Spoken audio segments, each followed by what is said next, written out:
Olá pessoal, estamos de volta aqui, né? E antes eu quero agradecer, né, às pessoas que têm compartilhado esses vídeos, o canal, pessoas que têm curtido também, né? Que Deus possa os abençoar e que seja pregado a palavra de Deus, né? Acabou o vinho. Imagina você fazer uma festa como anfitrião e ficar sabendo que acabou a comida. Que situação! No Evangelho de João, capítulo 2, no versículo 3, podemos ler assim: E tendo acabado o vinho, a mãe de Jesus lhe disse: Eles não têm mais vinho. Nós temos ouvido pregações sobre esse texto, sobre o casamento em Caná na Galileia, sobre o que Jesus fez ali tudo. Mas vamos pegar essa parte: eles não têm mais vinho. Ou seja, acabou o vinho. Por que isso foi colocado, né? Por que esse texto entrou lá? Para que falar eles não têm mais vinho? Vamos ver e entender. Para isso, nós precisamos buscar o contexto da situação do casamento no local. Sabia que esse texto, né, sobre o casamento em Caná na Galileia está ligado à parábola das 10 virgens?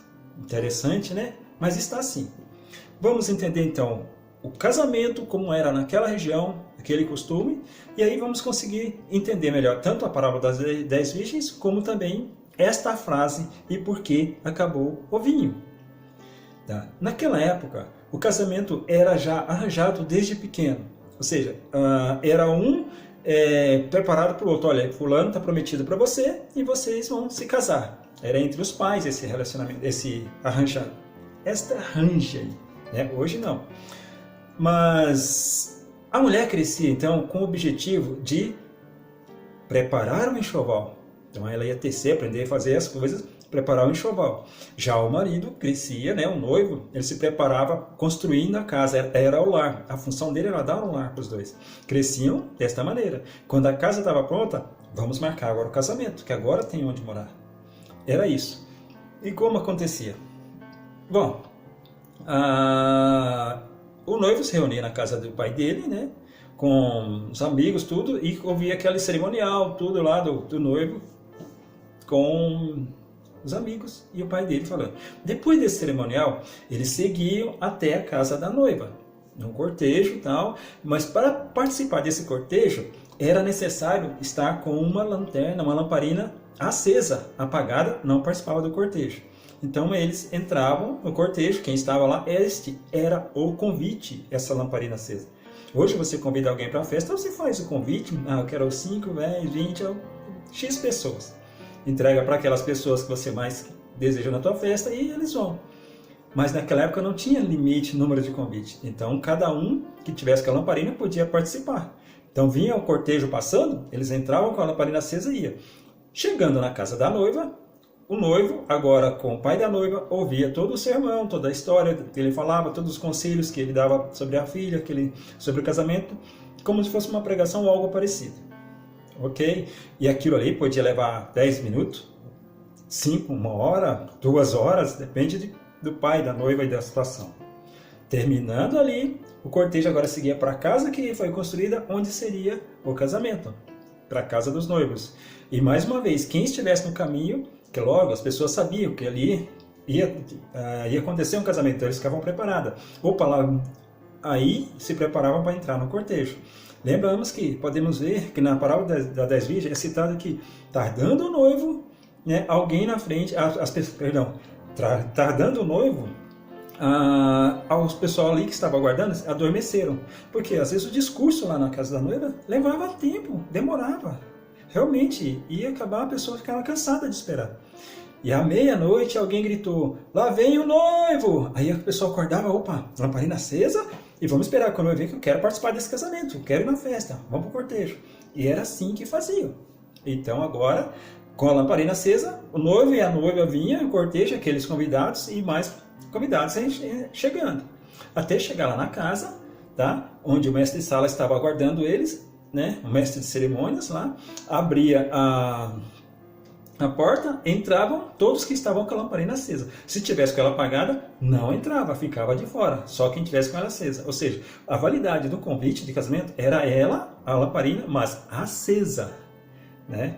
Então entrava. Depois que entravam todos, a porta era fechada. Fechou a porta, não abre mais. Ninguém mais entrava. Podia chegar, chegou atrasado, tá? Irmão, costuma chegar atrasado nos cultos, cuidado, tá? Então chegava lá, entrava, fechava a porta, e agora a festa durava 7 dias. Quantas pessoas tinham ali? Quantas entraram? Agora a festa durava 7 dias. E será que tinha vinho suficiente para todas aquelas pessoas?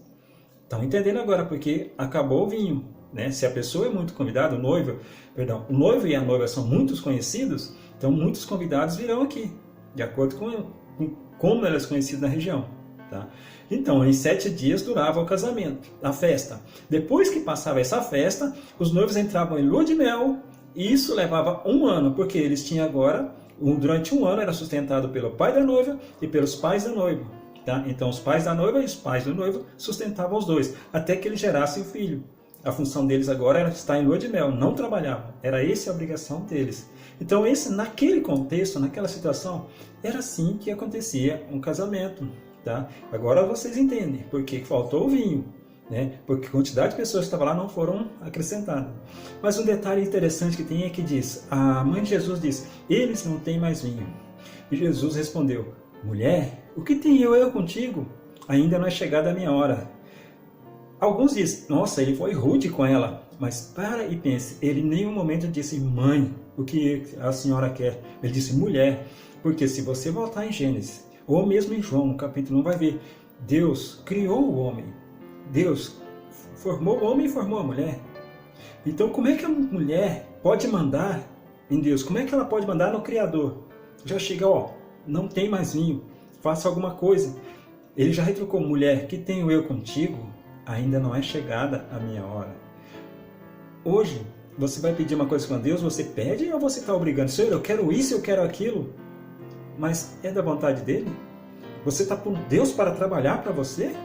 Se nós estamos aqui para fazer a obra dele, por que em vez de cobrar dele, nós não fazemos a nossa parte? Pensa nisso, né? Vamos ter um vídeo falando sobre pedir. Você vai entender melhor. Mas agora, por agora, pense. Pare de pedir, de cobrar de Deus coisas que você tem que fazer. Faça a tua parte. Não diga para ele, olha, está faltando isso, Senhor, está faltando aquilo, Senhor, está faltando comida. Não cobre dele. Mas diga, Senhor, eu não tenho o que comer, mas eu creio em Ti, que o Senhor vai me abençoar. Seja com trabalho, com uma cesta, com um alimento, algo. Mas confia em Deus. Deixa que Ele faça parte dele. Porque talvez não chegou a hora dele de te abençoar. Falta algo em você. Procure primeiro dentro de você o que está faltando. E Ele vai te abençoar. E que Deus possa nos abençoar. Até a próxima.